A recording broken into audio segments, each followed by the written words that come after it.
دوستان عزیز، ما در بالای پل رود دوشنبه که نزدیکی شرق آزاد اصلا گریم آشیان ژورنالیستان از اونجا قرار داریم و ما سبب اینجا نوار گرفتن این است که کارمندان ما یعنی ژورنالیستان، هر کسی که با شرق آزاد رابطه دارد یا اینجا کار افتاده است، در سه حالت همین راهی که شما میبینید نادرست عبور میکنند.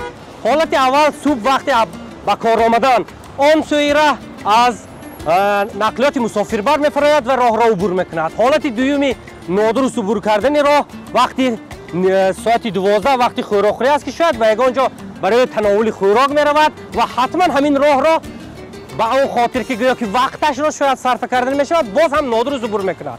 و حالت سوم و خطرناکتر البته شام است که وقتی از کار رفتن آدم عصبش هم یک کمی خسته است، باز هم دست در دست جامدان ها و جزودان ها باز هم همین جا را، یعنی ببینید ماشین چقدر بسیار هستند، همین جا را عبور میکنند، در حالتی که اینها یک وریانت بی خطر و همگی شاید 3 یا 5 دقیقه وقتشان میگیرد که حیاتشان هم بی خطر و امن باشد و سلامتی خودشان هم درست باقی بماند. این وریانت یا این انتخاب کدام انتخابات؟ حالا میبینید.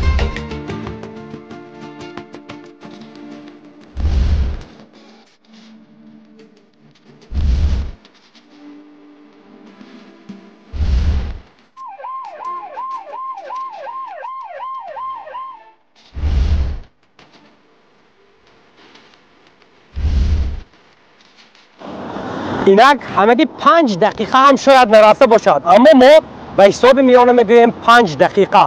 با این 5 دقیقه شما هیچ چیز را بای ندادید، تنها سلامتی خودتان را و حیات خودتان را در خطر نگذاشتید.